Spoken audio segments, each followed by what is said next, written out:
Բարև ձեզ սիրելի հայրենակիցներ, ինչպես եւ խոստացել էինք, շարունակելու ենք մենք մեր նյութերի մատակարարումը մեր ունկնդիրներին, ովքեր որ մեր ժողովրդի պատմությամբ շատ են հետաքրքրված եւ հատկապես քրիստոնեության պատմությամբ։ Ամենից առաջ պիտի ասեմ, որ որևէ հարանվանության պախարակելու նպատակ չունեմ։ Ես հավատում եմ, որ ամենուր աշխարհի որ ծայրում էլ լինեն մարդիկ իրենց ըստ ավետարանի քարոզչության ընթացքը ունենալով ապաշխարություն, Հիսուս Քրիստոսի անունով մկրտություն եւ Սուրբ Հոգու պարգևի ընդունում ըստ Սուրբ գրքի ընկալել են, ընդունել են, կարող են վերստին ծնունդներ ունենալ, հետեւաբար կարող են եւ փրկվել։ Իսկ հարանվանական, ծիսական բոլոր ասենք այն ընթացքն ու կարգը, որ ամեն մի հարանվանություն ինքն ունի, դրանք երկրորդական եմ համարում եւ դրանց վերաբերյալ բնականաբար որևէ խնդիրներ չենք արտարծելու։ Անունները կարևոր չեն, դրանք անցնում են հազարներից, իսկ սովորություններն ու ծեսերը կրոնական ավանդությունները ոչ պակասել շատ են։ Մի առիթով Դերեկ Պրինսը իր վերստին ծնվելու մասին ասում է. Աստված ինձ անգլիկան եկեղեցում չհանդիպեց։ Գուցե ինչ որ մեկին հանդիպել է այնտեղ։ Նա ինձ հետ հանդիպեց Պենտեկոստալ եկեղեցում։ Այնպես որ էականը վերստին ծնունդն է։ Կարդացեք Հովանու 3-րդ գլուխը։ Նյութին անցնելուց առաջ, իսկ մենք այսօր պետք է խոսենք, թե ինչպես է քրիստոնեությունը մուտք գործել Հայաստան, առաջի դարից մինչև 4-րդ դար պիտի խոսենք, որքան որ հնարավորություն կունենանք։ Եվ այդ առումով, ինչպես ասացի, մի քանի նկատառում ունեմ։ Եթե դուք համոզված ավանդական քրիստոնեական ուղղության ջատագով հետևորդ եք, ապա այս հաղորդումը ձեզ ոչինչ չի տա։ Ուստի կարող եք զուր ժամանակ չվատնել մեզ հետ։ Եթե դուք հետաքրքրված չեք հայոց քրիստոնեության պատմությամբ, նույնպես ձեզ համար ծանր կլինի այս նյութի ընկնդրումը։ Որպես պատմաբան, ում հետաքրում է թե ինչպես է անցյալը ազդում ներկայի վրա, կցանկանայի ձեզ ներկայացնել հայոց եկեղեցու պատմության սկզբնական շրջանը։ Այն է քրիստոնեության մուտքը Հայաստան։ Ինչպես է եղել եւ ինչ ընթացք է ունեցել, չասեմ զարգացում, որովհետև ըստ էության, ինչպես հետագայում պատմությունը ցույց է տալիս, իրականում հայ ժողովուրդը ինչպես եւ բազմաթիվ իրենց քրիստոնյա անվանող ժողովուրդներ հեռացել են սկզբնական քրիստոնեության ակունքներից, ինչին փոխարինել է քրիստոնեական կրոնը։ Ես բազմաթիվ առումներով այս մասին խոսել եմ, որ Աստված կրոն չի ստեղծել, Քրիստոս կրոն չի ստեղծել, քրիստոնեական կրոն չի ստեղծել, այլ կրոնը հետևանք է մարդկային գործնեության, նաև հրեշտակների եւ դիվական ուժերի միջամտությամբ կարող են լինել։ Ինչպես Սուրբ Գիրքն ասում է այդ մասին։ Չնայած որ ժամանակ առ ժամանակ այնուամենայնիվ Աստծո ողորմությամբ առաջին դարին վերադառնալու փորձեր եղել են եւ հայերի մեջ սուրբերի շղթան ինչպես եւ այլուր մինչեւ օրս չի կտրվել բարեբախտաբար։ Սակայն պետք է ասել, որ հայ ժողովուրդը վերածննդի կարիք ունի եւ հենց սա է ամենակարևորը, որ երբ աշխարհը թևակողեց վերածննդի դարաշրջանը, հայ ժողովուրդը ընկավ եւ մնաց միջնադարյան խավարում եւ մնում է մինչեւ այսօր։ Մինչ քրիստոնեությունը Հայաստան մուտք գործելու մասին խոսելը, պետք է խոսենք հայ հրեական առնչությունների նախապատմության մասին, քանի որ ուսումնասիրողներից շատերը համոզված են, որ մինչ քրիստոնեությունը Հայաստան մտնելը եւ մինչ առաքյալների Հայաստան գալը առհասարակ Հայաստանում հրեական համայնքներ են եղել եւ հենց նրանց միջոցով էլ թերևս քրիստոնեական այս համայնքներն են առաջացել, այս ամենը նույնիսկ պաշտոնապես եւ գիտական հասարակության մեջ ընդունված փաստեր են, սակայն մեկ տողով ընդամենը բավարարվում են այս մասին տեղեկացնելով։ Մենք մեր արժեվ խնդիր դրեցինք մի փոքր ավելի խորը դիտարկել այս հարցը, թե ինչպիսի համայնքներ գոյություն ունեին Հայաստանում առաջի դարում եւ առհասարակ հրեատարը ինչպիսի ազդեցություն է ունեցել ոչ միայն հայ ժողովրդի մշակութային, քաղաքական, տնտեսական կյանքում, այլ նաեւ հոգեվոր կյանքում։ Բազմաթիվ օտար աղբյուրներում կան տեղեկություններ Վրաստանում եւ Ադրբեջանում հրեաների դերի եւ նրանց մեծ ազդեցությունների վերաբերյալ, անգամ կա տեսակետ, որ մեր հարևան պետությունը արդեն իսկ 20-րդ դարում հրեա բոլշևիկների կողմից ստեղծված մահմեդական հրեական պետություն։ Սակայն Հայաստանում հրեաների գործնեության մասին որքան էլ տարօրինակ է, լուրջ ուսումնասիրություններ չի արվել։ Կարծես թե չկան ուսումնասիրություններ եւ մի տաբու դրված լինի այս խնդրի վրա։ Եվ մենք փորձեցինք այս խնդրի վերաբերյալ բազմաթիվ ուսումնասիրություններ, որ կատարվել են Հայաստանի սահմաններից դուրս օտար աղբյուրներից որոշակի տեղեկություններ քաղել եւ ձեզ ներկայացնել։ Շատ աղբյուրներ, որոնք վերաբերում են հրեա քրիստոնեական հարաբերություններին Վրաստանում, Հայաստանում, Եթովպիայում, որտեղ հրեաները ապրել են շատ ավելի վաղնջական ժամանակներից, խոսք է գնում այն մասին այդ աղբյուրներում, որ բյուզանդական քրիստոնեական ազդեցությունը բավականին մեծ է եղել այս երկրների վրա։ Եվ ինչպես ես քիչ առաջ ասացի, այդ աղբյուրներում էլ հենց հիշատակվում է, որ Հայաստանում հրեաների առկայության փաստը, հատկապես քրիստոնեության հետ առնչվող, չի ուսումնասիրված եւ բավական կծկծուր տեղեկություններ կան։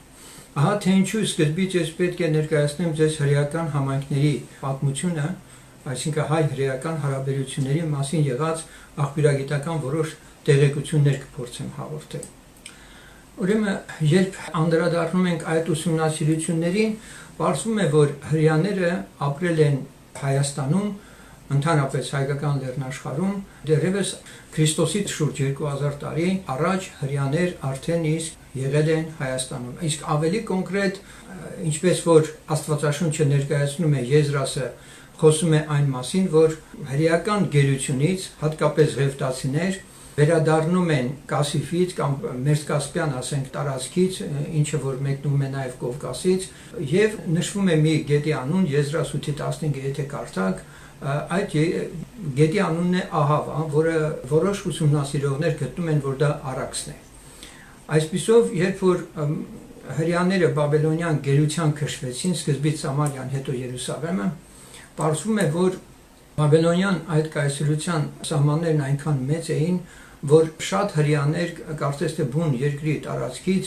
բաբելոնյան կայսրության տարածքից ավելի հեռավոր անկյուններ էին ուղարկվում, եւ դրանցից մեկն են հենց հայկական լեռնաշխարհն էր, Հայաստանն էր, ուր այդ գերի տարված հրեաներից շատերը ուղարկվեցին։ Ասորական գերության պայմաններում էլ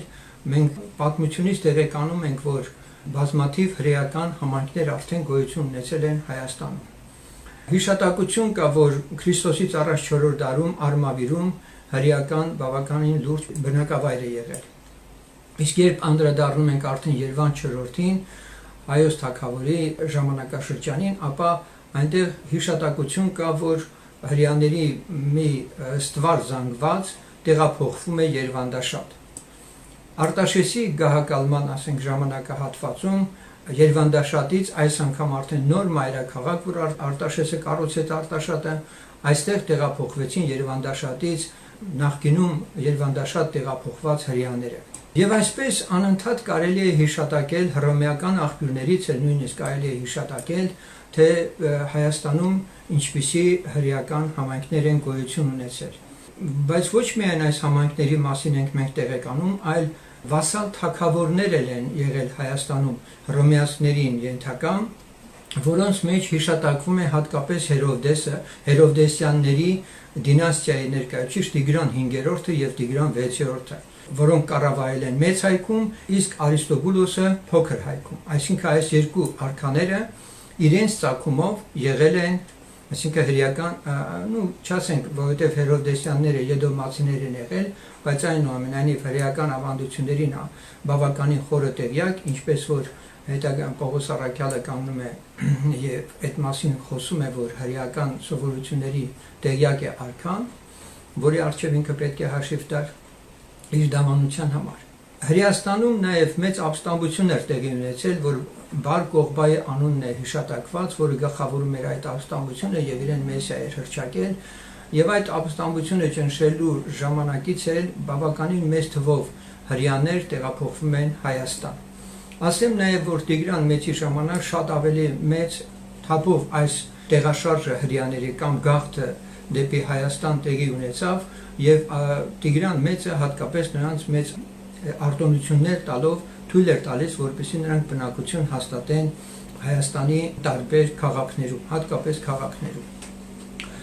Այժմ, երբ որ մենք խոսում ենք արդեն, որ հրեա զանգվածը, հրեա հատվածը Հայաստանում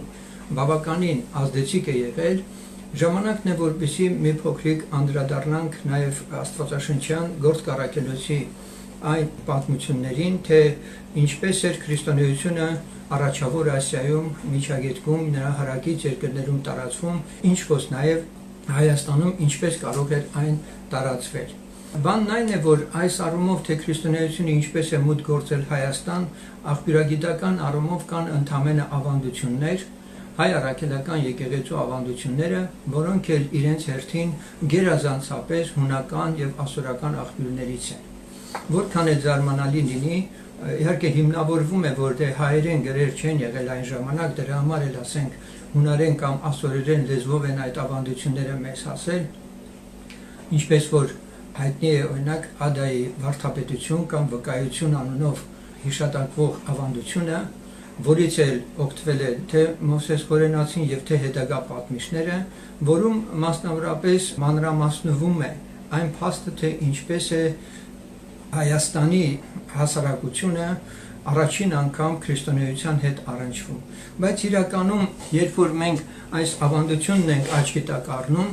այստեղ մի քանի խնդիրներ են առաջանում եւ ես սկզբում ավանդություններին կանդրադառնամ, որից հետո կմանրամասնեմ նրանց այսպես կոչված մեղմ ասած ոչ սուրբգրային լինելը։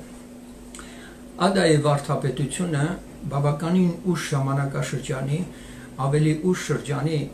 հեղինակի կողմից գրված մի ավանդապատում է, որտեղ ներկայացված է, թե ինչպես է Աբգար Ուքամա թագավորը, Ուրհայի կամ Եդեսիայի թագավորը ինքը դարձի գալիս։ Եվ այս պատմությունը, որը բոլորին քաջ հայտնի է, որ ինքը հիվանդ էր եւ կարիք ուներ բժշկվելու եւ լսել էր, որ Երուսաղեմում հայտնվել է մի վարդապետ, որը բժշկություններ ու հրաշքներ է անում, եւ ինքն իր կողմից մարդ է ուղարկում, պատգամավորներ է ուղարկում եւ խնդրում, որպեսզի Քրիստոսը գա Հայաստան եւ մասնավորապես Եդեսիա, որտեղ թագավորում էր Աբգարը, որպեսզի իրեն բժշկի։ Միաժամանակ նաև ուղարկել էր մեկին թագավորը, որը պետք է այս վարդապետի արտաքին, այդպես ասած, նկարագիրը իր ձեռքով որպես նկարիչ նկարեր ու բերեր, որպեսզի թագավորը ինքը նաև գոնե հերվից վարդապետի պատկերը տեսներ եւ իմանար, թե իսկապես ով է իրեն բժշկելու։ Ինչևից է հիմնավորումները ավանդության մեջ վերում են նրան, որ կա նաև Սուրբ գրքում է տեղեկությունը, որ մոտեցան շատ հելենացիներից որոշները եւ դիմեցին առաքյալներին, առաքյալները դիմեցին Քրիստոսին եւ Քրիստոսը իբր պատասխան նամակում, որովհետեւ Աբգարը նամակ էր գրել եւ այդ նամակում իր մտահոգությունն էր հայտնել, որ հрьяաները իբր նրան չեն ընդունում, ավելին հալածում են, իսկ ինքը իր երկրում տեղ կտա Քրիստոսին։ Պատասխան նամակում Քրիստոսն ասում է, որ ինքը ուղարկվել է իր ժողովրդի համար եւ երբ որ իր գործն ավարտի իր երկրում, իր ժողովրդի մեջ, երբ որ ինքը համբարձվի, գնա հոր մոտ, ինքը կուղարկի աշակերտներ, առաքյալներ, որոնք կբժշկեն Աբգարին։ Պատմության հետագա շարադրանքը խոսում է այն մասին, որ մի դեպքում Հայաստան եկած Թադևոս առաքյալը, որը ուղարկված էր Քրիստոսի համբարձվելուց հետո, իբր 70 աշակերտներից մեկն էր, մյուս դեպքում 12 աշակերտներից մեկն էր, այս Թադեին կամ Թադևոսին ուղարկում է Թովմասը, առաքյալներից Թովմաս առաքյալը, նա գալիս հանգրվանում է մի հրեայի տանը եւ այնտեղ ինքը խոսում է Աստծո խոսքը, այնուհետեւ թագավորը, որ տեղականում է, հրավիրում է իր մոտ եւ այս Թադևոսը քարոզում է, արդյունքում բժշկվում է արքան, դարձի է գալիս բուրքերից եւ այլն, եւ մի խոսքով Աբգարի այս դարձը Ադեի կայության մեջ հիշատակված է։ Չմոռանանք նաեւ նշել, որ ավանդությունն ասում է, որ նկարիչը, որ գնացել էր Քրիստոսին նկարելու, ոչ մի կերպ չի կարողանում նկարել եւ Քրիստոսը մի վարշամակ է վերցնում եւ իր դեմքին է մոտեցնում, դեմքն է ծածկում եւ այդ ծածկելուց հետո այդ վարշամակը տալուց հետո իր դեմքը այդ վարշամակի վրա կարծես թե պատկերագրվում է եւ այդ պատկերագիրն էլ բերվում է եւ հետագայում այս պատկերագրի վերաբերյալ այլ ավանդություններ կան, թե ինչպես հետագայում այն տեղափոխվեց Հռոմ եւ այլն եւ այլն։ Հիմա այս ավանդության մեջ եղած խնդրին եմ ուզում անդրադառնալ եւ նայենք սուրբգրային իմաստով, որովհետեւ Աստվածաշնչի շրջանակներից մենք պետք է տեղեկանանք այն ամեն իրողությունները, ավանդությունները, որոնք կարող են միայն ու միայն Աստվածաշնչի հետ համեմատվելով իրենց ճշմարտացիությունը ապացուցել։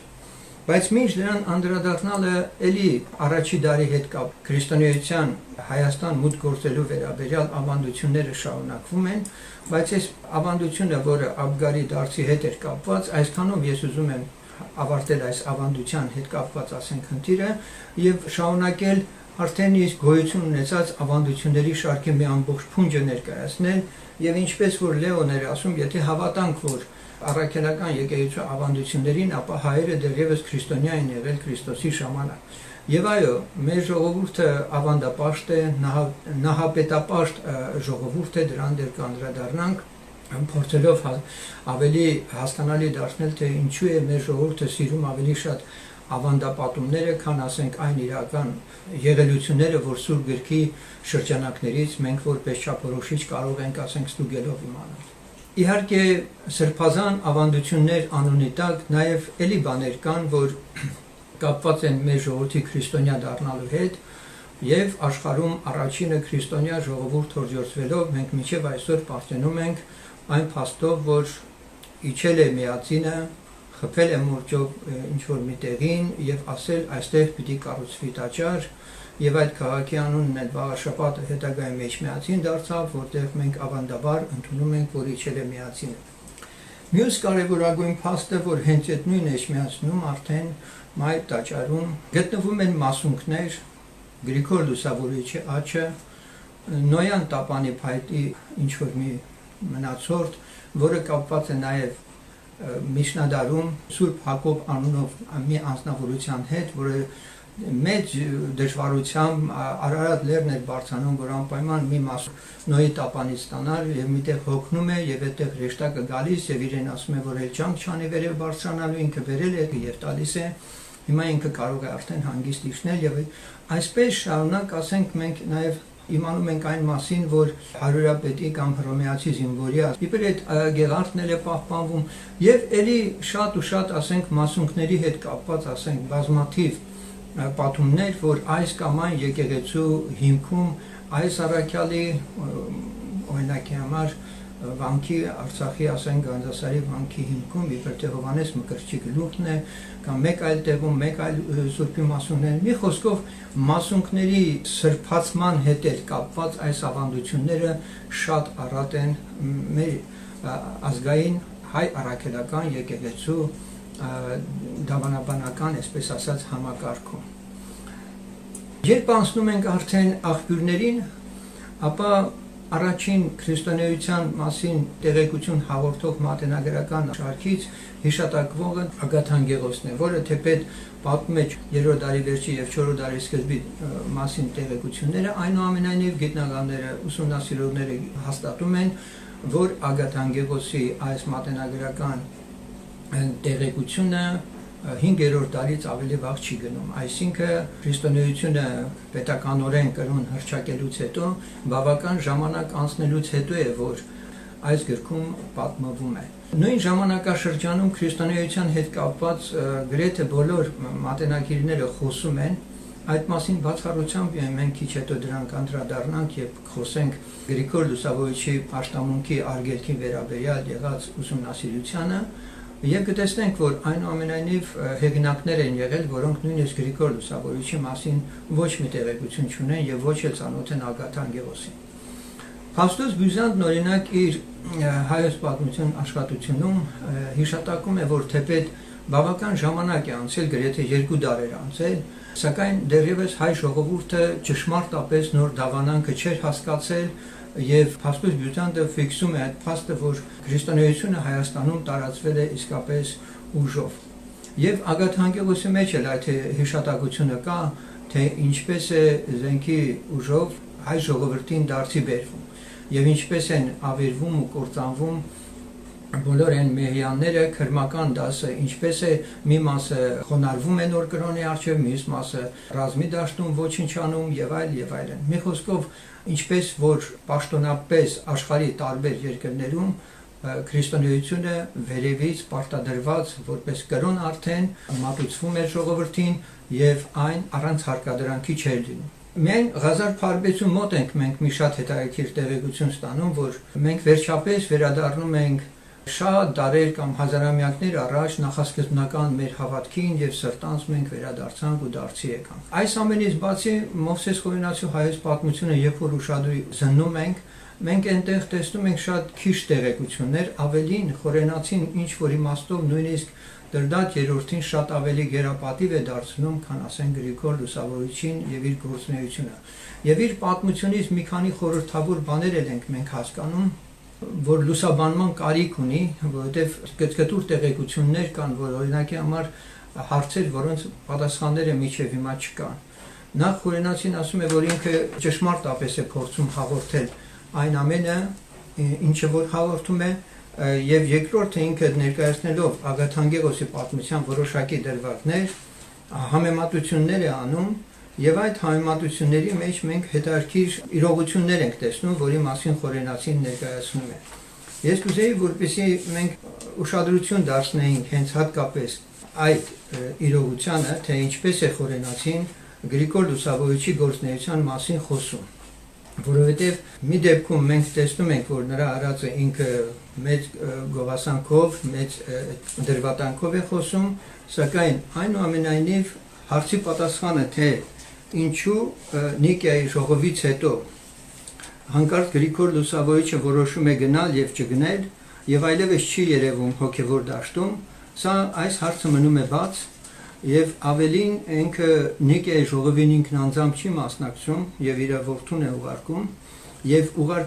երբ որ որդին ետ է վերադառնում եւ բերում է այն հոդվածներն ու կետերը, որ Նիկիայում ընդունվել են, ինքն էլ որոշ բաներ ավելացնում է եւ մի դեպքում Գրիգոր Լուսավորիչը նահատակված անձ է համարվում, մյուս դեպքում ճգնավորության մեջ մահացած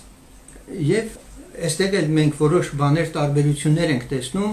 եւ այն ամենը, ինչը որ Դրդատն է արդեն իր սրբակենցաղ կյանքով իբր արել, մի դեպքում մենք տեսնում ենք նրան հզոր մի տիրակալ, որը մեծ արշավանքների է մասնակցել, բավական մեծ տարածքներ, տիրույթներ է ինքը նվաճել եւ այլն, եւ հանկարծ իր տարիների վերջում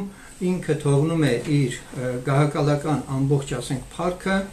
եւ նեղանում է կարծես նախարարներից եւ իշխաններից, ինչի արդյունքում էլ նրան կարծես թե թունավորում են եւ ինքը մահանում է։ Առաջ անցնելով ասեմ, որ թե Դրդատը եւ թե Գրիգորը բյուզանդական կայսրության կողմից բյուզանդական կայսրության կայսրներ նշանակում եւ բնականաբար հենց իրեն էլ Գրիգոր Լուսավորիչին էլ ուղարկել էր բյուզանդական կայսրության կայսրը եւ Սասանյանների դեմ որպես հակակշիռ թույլ էր տրված նոր կրոնով մի տեսակ բուֆերային է պաշտպանողական մի պատվար ստեղծել Բյուզանդիայի համար ընդդեմ պարսիկների։ Ուրեմն ինչպես տեսնում ենք ինքնակալ Կոստանդիանոսը հրովարտակ է հասցնում Դրդատ թագավորին Սուրբ Գրիգորին հետն առնելով գնա ժողովի, բայց Դրդատը հանց չի առնում, որովհետև լսել էր թե Շապոը հնամայացել է հնդկաց թագավորի հետ եւ այլն։ Եվ իբր երկրի անվտանգությունից ելնելով Դրդատը չի գնում եւ իբր Գրիգորն էլ չի գնում եւ այս հրամանը չի կատարվում։ Սուրբ Գրիգորը ուրախանում է իր կողմից մասնավոր գլուխները լավելացնում է, երբ որ ինչպես ասացինք, որ Նիկիայի ժողովից ետ են վերադառնում, կանոնների վրա նոր կետեր ավելացնում է եւ իր հոտի մեծ զգուշության համար, որովհետեւ այդ ժամանակ արիոսականության դեմ էր պայքարը գնում, որից հետո այդ Նիկիայի ժողովից հետո կարծես թե ինչ որ մի բան է տեղի ունեցել, որ Գրիգորը ստիպված է լինում թողնել իր կաթողիկոսությունը կամ հայրապետությունը եւ հեռանալ Մանիա այրք այդ հերավոր այրում ճգնելու համար։ Ընդամենը ենթադրությունների տեղիք կարող է տալ, որովհետև մի դեպքում Գրիգորը կարող է հանդես գալ որպես դրական կերպար, այն իմաստով, որ չէր հանդուրժում կրոնի հաստատման հետ, այլ ճշմարիտ աստվածապարծության ջատագով էր եւ դա չտեսնելով ինքը թողնում է այդ աթոռը եւ ինքը հեռանում է։ Մյուս դեպքում չի բացառվում, որ ամբողջ նախարարական տան ներկայացուցիչները, նախարարները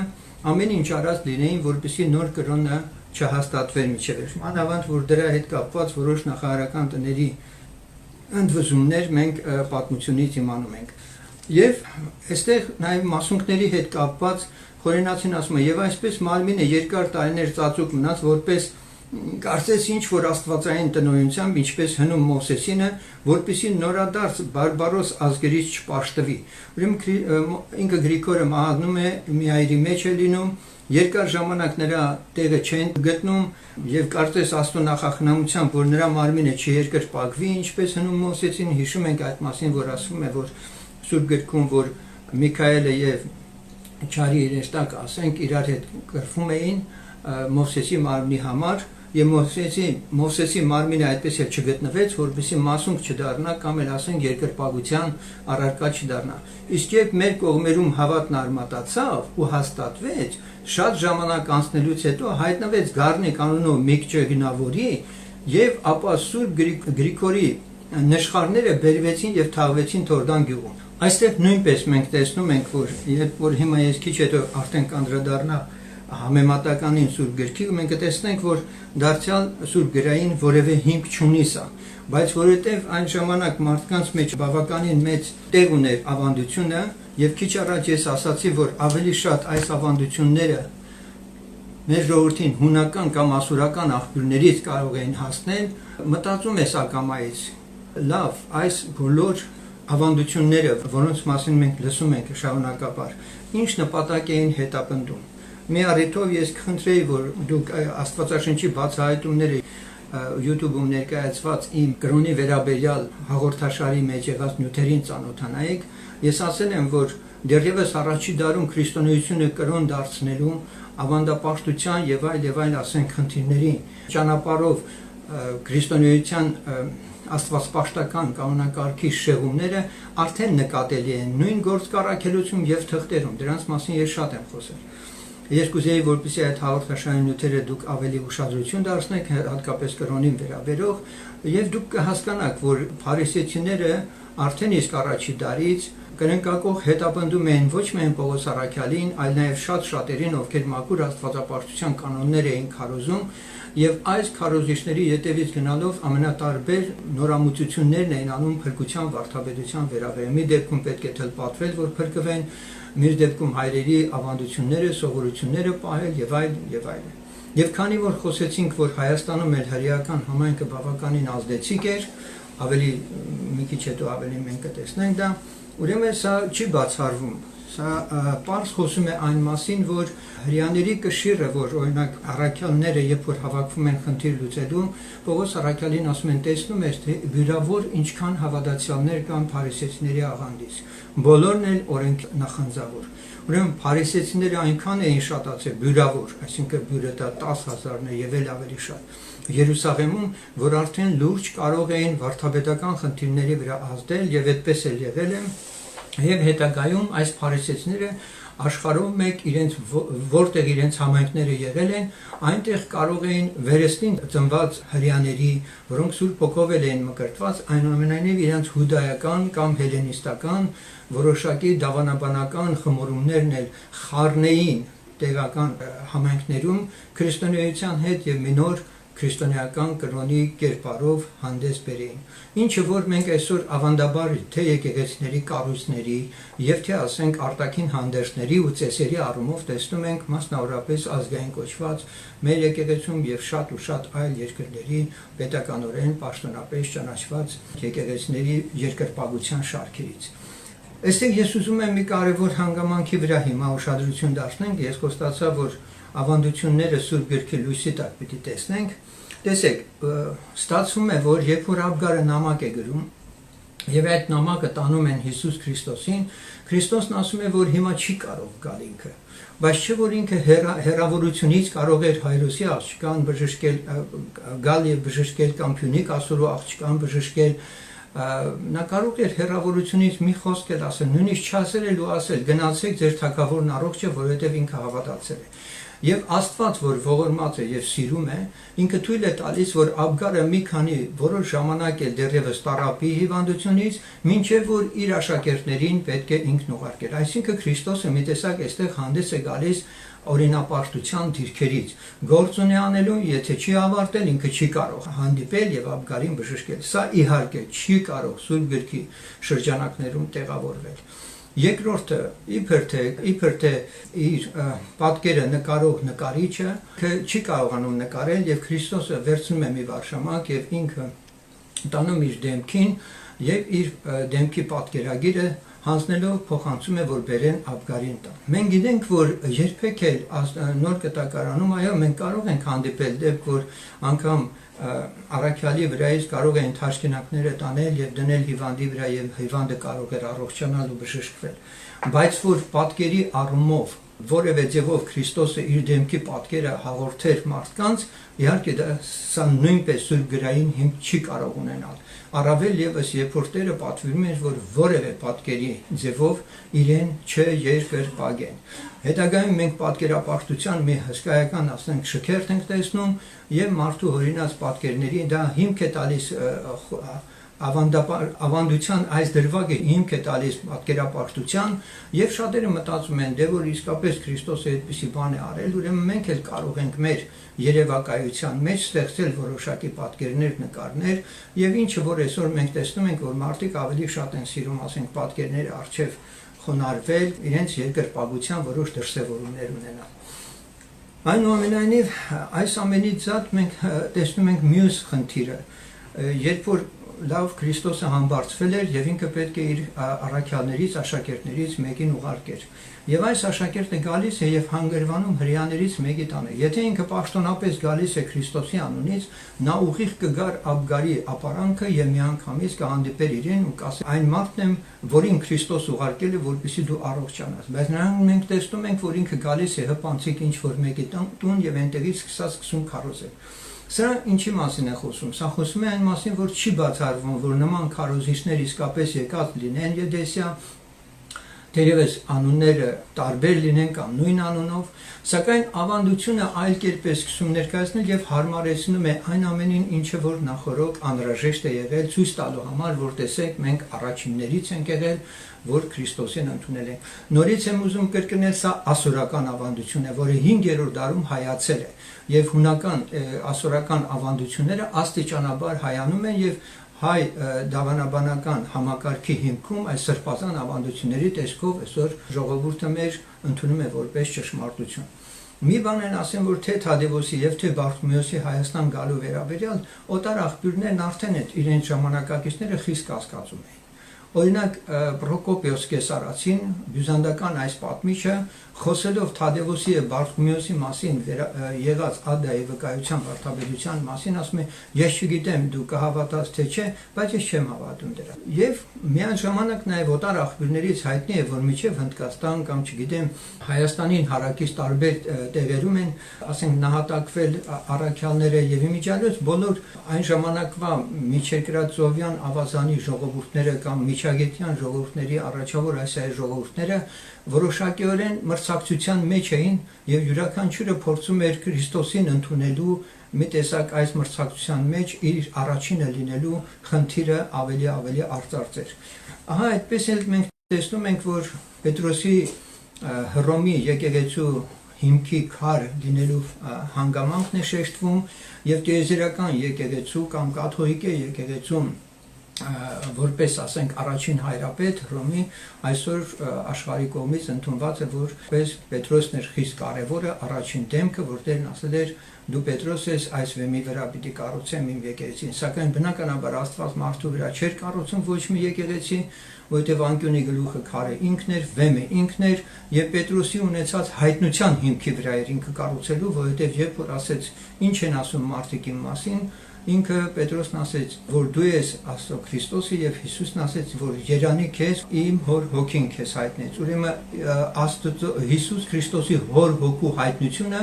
որ ինքը Մեսիան Քրիստոսը ինքն էր, որ կանգնած էր Պետրոսի առաջ, հենց այդ հայտնության հիմքի վրա պետք է կառուցեր Տերը իր եկեղեցին եւ ոչ թե Պետրոսի։ Հունարեն Պետրա ժայռ է նշանակում, իսկ Պետրոս փոքրիկ քար։ Եվ Տերը համեմատական է անում։ Դու Պետրոս ես ասում եւ այս վեմի վրա, այսինքն դու Պետրոս ես փոքրիկ քար ես, բայց ես Պետրայի ժայռի վրա պիտի կառուցեմ իմ եկեղեցին։ Ինչևէ, սակայն կաթոլիկ աշխարհն այսօր ընդունում է, որ հենց Հռոմում է թաղված է Պետրոսը, ավելին ես պիտի ասեմ, որ իմ խորին համոզմամբ առաքյալներից շատերը անհիշատակ անցել գնացել են, պարզապես որովհետև անհրաժեշտ է եղել հետագայում քրիստոնեությունը կրոն դարձնելուց հետո ժողովրդին ինչ որ մի ապացույցներով ուղղել դեպի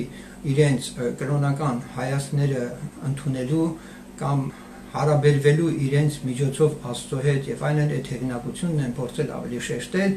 կառուցվել են դամբարաններ, եկեղեցիներ եւ այդպես ժողովուրդը միջև այսօր էլ ընդունում է, որ իրենք այցի են գնում Պետրոսի կամ Պողոսի շիրիմին եւ այդպես շարունակ։ Ինչևէ, անդրադառնալով հաջորդ մասունքներին ես պիտի ասեմ հետեւյալը. երբեք ու երբեք չի կարող Հիսուսի կողը խոցված սպանիչ գործիքը սրբացման կամ էլ ասենք դավանանքի հետ կապված որոշակի մասունք այդպես ասած չէր թողնի, որ մարդիկ ընդունեն։ Սա էլ հետագա հորինվածք է, մյուսը, որ երբեք դարձյալ Հակոբը ինքը լեռն էր բարձանում, հոգնել էր, հրեշտակը եկավ եւ փայտ տվեց։ Այսինքն այս մասունքապաշտության հետ կամ ավելի ճիշտ այս իրեղեն ապացույցներով հիմնավորել, որ տեսեք Աստված ինչպես է մեր ժողովրդին սիրում եւ մեր ժողովուրդը ինչքան է ինքը գնահատում Աստծո իրենց կյանքում ցուցաբերած ներկայությունները, սրանք շինծու հնարովի ավանդություններ են։ Առավել եւս, երբ որ Տեր Հիսուսը Սամարացի կնոջն ասեց, որ ոչ այս լեռան վրա եւ ոչ էլ Երուսաղեմում է երկրպագության տեղը, այլ ժամանակ կգա եւ հիմա էլ է, որ ամենուր մարդիկ երկրպագեն Հորը հոգով եւ ճշմարտությամբ, դա է կարեւորվում եւ առավել եւս, երբ որ 70 թվականին արդեն հրեական ապստամբության արդյունքում Երուսաղեմը ավիրվեց եւ տաճարը քանդվեց եւ տաճարային երկրպագությունն ավարտվեց, երբեք ու երբեք հայ իրականության մեջ Քրիստոս երկնքից չէր իջնի եւ չէր խփի ինչ-որ վայրին եւ ասիր, որ այստեղ կառուցեք տաճար,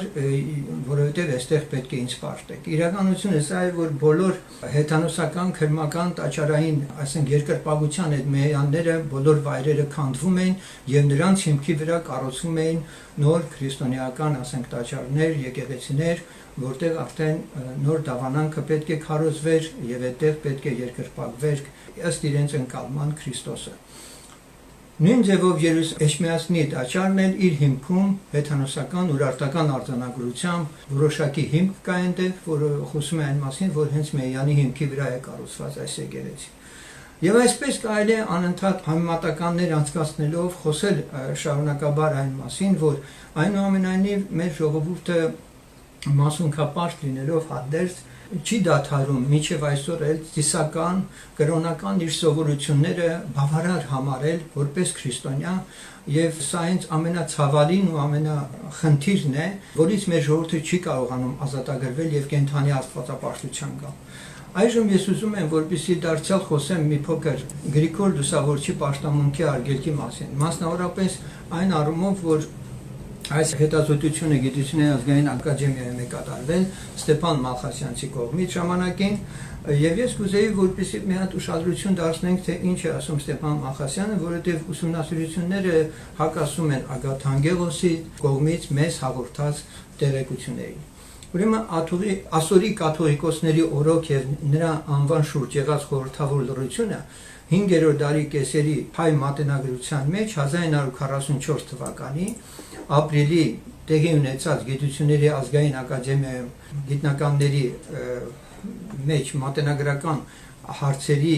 բանավեճի արդյունք էր դարձել եւ ակադեմիկոս Ստեփանոս Մալխասյանը 5-րդ դարի նշանավոր հեղինակների երկերի գրության ժամանակը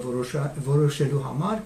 առաջ չի քաշում հետեւյալ տեսությունը։ Բավականին լուրջ փաստարկ, որը աչքի ընկնող երևույթ է, որ մինչև 5-րդ դարի վերջերը գրող հեղինակներից Փավստոսը Խորենացին փառվեցին, շատ լավ գիտեն Ագաթանգելոսին։ Հաճախակի հիշում են Գրիգոր Լուսավորիչին, մատնանշում է անվանի այս հայագետը։ Այնինչ նույն դարի առաջին կեսում գրող հեղինակները մինչև Եղիշե ներառյալ ոչ Ագաթանգելոսին գիտեն եւ ոչ Գրիգորի անունն են տալիս։ Կորյունը, որը գրել է Վարք Սրբոց Մեսրոպին, որի մեջ հաճախ հիշում է Սահակ կաթողիկոսին, ոչ մի անգամ չի հիշատակում, թե նա Գրիգոր Լուսավորիչի զարմից է։ Նա Գրիգորին չգիտե։ Ըստ Մալխասյանցի, Ագաթանգելոսին չգիտե նաև Եղիշե պատմիչը եւ այս ցույց տալու համար նա Եղիշեի վարդանած պատմությունից բերում է մի շատ ուշագրավ դրվագ։ 451 թվականին Ավարայրի ճակատամարտից առաջ հայոց եկեղեցական քաղաքական ժողովը Հովսեփ եպիսկոպոսի գլխավորությամբ Վասակ Մարսպանի, Ներշապու Ռմբոսյանի, Վարդան Սպարապետի մասնակցությամբ պաղատանքի թուղթ են գրում Թեոդորոս Փոքր կայսրին օգնություն խնդրելով պարսիկների դեմ։ Թղթի մեջ հիշում են, թե մեր նախնին Տրդատը մանկության հասակում իր հայրասպան հորեղբայրներից փախչելով ապավինեց Հռոմ եւ Հռոմի Սուրբ եպիսկոպոսից ընդունեց հավատն ի Քրիստոս եւ լուսավորեց հյուսիսային երկրները։ Տեսեք, ուրեմն 451 թվականի ավարերի ճակատամարտի նախօրեին Եղիշեի գրած ավարերի ճակատամարտի վերաբերյալ պատմության մեջ հիշատակվում է, որ հավաքվեցին նախարարները եւ մի նամակ գրեցին բյուզանդական կայսրին, որպեսզի նա զորք տրամադրի եւ իրենց օգնի պարսիկների դեմ այդ պատերազմին։ Թղթի մեջ հիշվում է, թե նախնին Տրդատը, այսինքն մոտավորապես 140-150 տարի առաջվա դեպք են հիշեցնում, մանկության հասակում իր հայրասպան հորեղբայրներից փախչելով ապավինել է Հռոմ։ Ուրեմն Ագաթանգեղոսի մեջ նշված է, որ Անակը Գրիգոր Լուսավորիչի հայրն է եւ ինքը Պարթև լինելով ինքն է, որ սպանել է Տրդատի հորը եւ Տրդատին ուղակի տեղափոխել են Բյուզանդիա։ Եվ այստեղ հիշատակված է, որ ոչ թե Պարթև ազգակից ինչ որ մի ներկայացուցիչ է, որ սպանում է Տրդատի հորը, այլ Տրդատի հորը հենց հորեղբայրներից մեկն է սպանել։ Այսինքն Անակը այստեղ գործ չունի։ Հայրասպան հորեղբայրներից փախչելով Տրդատի հորը սպանել է իր հոր եղբայրը եւ փախել է Հռոմ եւ Հռոմի Սուրբ եպիսկոպոսից ընդունեց հավատն ի Քրիստոս։ Ուրեմն ով ընդունեց հավատը ի Քրիստոս? Տրդատը ընդունեց հավատը ի Քրիստոս ումից Հռոմի Սուրբ եպիսկոպոսից։ Ուրեմն մենք այստեղ տեսնում ենք, որ դարձյալ խոսք չի գնում, որ Գրիգորը Պարթև է, այլ ինքը Հռոմից է, այլ տեղում հիշատակվում է որպես հույն։ Եղիշեի հաղորդած այս տեղեկությունը եզրակացնում է Մալխասյանցը, ամբողջապես խորտակում է Ագաթանգեղոսի պատմության հիմքը։ Այստեղ ոչ Անակ կա Գրիգորի հայրը Խոսրով թագավորին սպանող, այլ Խոսրովի եղբայրներն են նրան սպանել։ Ոչ Գրիգոր կա Տրդատին մկրտող եւ Հայաստանը քրիստոնեության դարձնող, այլ Հռոմի եպիսկոպոսն է նրան քրիստոնյա դարձրել։ Այսպիսով ինչ է կատարվում։ Եթե մենք ուշադրություն դարձնենք մի կարճ եզրահանգման, ապա կստացվի, որ Պարսկաստանում Սասանյանների իշխանության գլուխ անցնելուց հետո, ովքեր որ Հայաստանում թագավորների կողմից արդեն իշխող թագավորների կողմից ապստամբություն էին տեսնում Սասանյանների նկատմամբ, իսկ այնտեղ արշակունիները, պարթևներն արդեն իշխանազրկվել էին եւ կեսը փախել էին Հայաստան եւ ցիրուցան էին եղել, Սասանյանները փորձում են վերականգնել զրադաշտական երկրպագությունը Հայաստանում եւ այս բոյի մեջ մի որոշում է կայացվում եւ բյուզանդական կայսրությունը որոշում է, որ նոր կրոնով Հայաստանը հանդես գա պարսիկների դեմ եւ այդ նոր կրոնը, քանի որ արդեն իսկ Բյուզանդիայում բավականին հաստատուն տեղ էր զբաղեցնում, այնտեղ էլ արդեն եպիսկոպոս կա եւ այլն, Տրդատն էլ մեծանում է իրենց մոտ, սկզբից Տրդատին են հայոց գահին բազմել տալիս եւ հետո ուղարկում են հոգեվոր առաջնորդ, որը հանդիսանում է Ագաթանգեղոսի մոտ Գրիգորը, բայց այստեղ Հռոմից ուղարկված եպիսկոպոս, որի անունը չի հիշվում։ Մալխասյանցը կտրուկ եզրափակում է Եղիշեի պատմությունը գրված ժամանակ Գրիգորը անհայտ էր հայ ժողովրդին, ուրեմն դեռ չկար Ագաթանգեղոսի պատմությունը, որն առաջինը ստեղծեց Գրիգորին իբրև Հայաստանի լուսավորչի։ Այս հարցին անդրադարձել է Մալխասյանցը նաև Փաստուս Բյուզանդի հայոց պատմության աշխարհաբար թարգմանության ներածության մեջ։ Աչքի ընկնող երևույթ է, մատնանշում է նա, որ Կորյունը, որն այնքան հաճախ ու մեծ պատկարանքով հիշում է Սահակ կաթողիկոսին, ոչ մի անգամ Գրիգոր Լուսավորիչի անունը չի տալիս, չի հիշատակում, որ իր սիրած ուսուցիչը Հայաստանի լուսավորիչը պանծալի ծագում ունի Գրիգոր Լուսավորիչի զավակն է, նրան թորան թորնորդին, ինչպես գիտեն եւ կրկնում են խորենացին ու բազար փարպեցին։ Սա նշանակում է, որ Կորյունը դեռ Գրիգորի Լուսավորիչին չի ճանաչում։ Նույն երևույթը տեսնում ենք եւ Եղիշեի մոտ։ Եվ Մալխասյանցը կրկին հիշում է Եղիշեի պատմությունը, թե հայոց Տրդատ թագավորը Հռոմի եպիսկոպոսից եւ ոչ թե Գրիգոր Լուսավորիչից է ընդունել քրիստոնեությունը։ Ուրեմն Եղիշեն եւս, որ Վարդանաց պատմությունը գրել է 461 թվականին, Պարսից Պերոս թագավորի գահակալության 5-րդ տարում Գրիգոր Լուսավորիչին դեռ չգիտի։ Սրա պատճառն այն է, եզրակացնում է անվանի հայագետը, որ Գրիգոր Լուսավորիչն իր վսեմ կերպարանքով, իբրև խոստովանող, իբրև Հայաստանի լուսավորիչ եւ առաջին կաթողիկոս, առաջին անգամ ստեղծվել է Ագաթան Գեղոսի անունը կրող լեգենդար պատմության մեջ, իսկ մինչ այդ մոտ 180 տարի նրա անձնավորությունը մնացած է եղել մթության մեջ։ Եվ իմիջիայլոց, երբ ուշադիր կարդում ենք Մովսես խորենացուն, ապա Գրիգոր Լուսավորչի հետ կապված մենք այնքան էլ խորենացու մոտ տեսածած հավեսով չենք տեսնում, որ Գրիգոր Լուսավորչի մասին տեղեկություններ տա։ Ինքը հպանցիկ ասում է, այս մասին արդեն Ագաթան Գեղոսը Տրդատի քարտուղարը այդ մասին պատմել է եւ ինքը արժանի չի համարում, որ ավելի մանրամասնի դրանք։ Եվ քանի որ Ագաթան Գեղոսի պատմությունը 461 թվականին դեռ չկար, ապա նրա գրության ժամանակը Մախասյանցը դնում է 61-ից 65 թվականներին։ Գրեթե 4 տասնամյակ անց նույն փաստարկներով ու եզրակացությամբ է անդրադառնում 5-րդ դարում այս պատմական ու դավանաբանական հարցադրումներին նաև պատմագիտության դոկտոր Արտաշես Մարտիրոսյանը իր Մաշտոց մետագրության մեջ, կրկնելով նախորդների սխալները։ Բայց եւ չհիշատակելով նրա անունը, Լուսավորչի պաշտամունքը հայ արշակունների անկումից հետո միանգամից չսկսվեց, այլ միայն 5-րդ դարի վերջին տասնամյակներին։ Այսպիսի անվանի հետազոտողները, երբ որ համադրում են մատենագրական աղբյուրները եւ իսկապես գտնում են այնտեղ ակասություններ, մենք սրանց կողքով չենք կարող անտարբեր անցնել, որովհետեւ այլ բան է ավանդությունը, այլ բան է գիտական մոտեցումը։ Այժմ անդրադառնանք Մախասյանցի փաստարկին, ինչպես Եղիշեն նրա հետ եւ հայոց եկեղեցու գլխավոր Հովսեփ եպիսկոպոսն ու հայոց մեծերը 450 թվականին պատկերացում չեն ունեցել Գրիգոր Լուսավորչի գոյության մասին։ Թեոդորոս Կայսրին տեղեկացնելով, թե իրենց նախնի Տրդատ թագավորը Հռոմի եպիսկոպոսապետից է ընդունել քրիստոնեական հավատը։ Այսպիսի հարցադրումը միայն տարակուսանք կարող է հարուցել։ Եթե հայ եպիսկոպոսներն ու նախարարները 451 թվականին ավարայրի ճակատամարտի նախօրերին դիմում էին Հռոմոց մեծանուն կայսրին օգնություն խնդրելու ընդդեմ պարսիկների, ապա նրան շահագրգռելու համար ուրիշ ինչ պետք է հիշեցնեն, եթե ոչ պատմական այնպիսի փաստեր, որոնք ցույց տային հայերի եւ հռոմների կամ բյուզանդացիների հույների ավանդական հավատակցությունն ու դաշինքը, որ այն հավատը, ինչին սպառնում էր զրադաշտական կրոնը, հայերն ընդունել են Հռոմի եպիսկոպոսապետից եւ որ հայոց Տրդատ թագավորը մանկությունից ծնվել է հունած երկրում եւ հույների օգնությամբ տիրել հայրենի գահին, ապա եւ բարեկամության դաշին կրել Կոստանդիանոս մեծ կայսրի հետ, իմիջիայլոց Կոստանդիանոս կայսրին էլ նա Տրդատ եւ հետագա նրա, ասենք, սերունդի հետագա արքաները միշտ էլ Բյուզանդիայի կայսրին տեր են կոչել։ Եվ միշտ էլ Բյուզանդիայի կայսրն է հայոց գահին բազմեցրել հաջորդներին։ Սա ինչի մասին է խոսում։ Սա խոսում է այն մասին, որ իսկապես պատմական իրողությունները, երբ որ մենք փորձում ենք նույն ժամանակաշրջանի համադրել, ապա մենք տեսնում ենք հակասություններ ավանդությունների եւ իրական պատմությունների միջև։ Այժմ որքան էլ բավական ծավալուն դարձավ մեր այս անգամվա հաղորդաշարը, որ ձեզ ուզում ենք ներկայացնել, թե քրիստոնեության մուտքը Հայաստան ինչպես է եղել, եւ մենք չենք կարող սկզբում չխոսել ավանդությունների մասին եւ մատենագրական այս տեղեկությունների մասին, ժամանակն է միգուցե որ արդեն անդրադառնանք խոսելու, թե իրականում ինչպես է քրիստոնեությունը մուտք գործել Հայաստան։ Մենք կշարունակենք այն հաջորդ անգամ։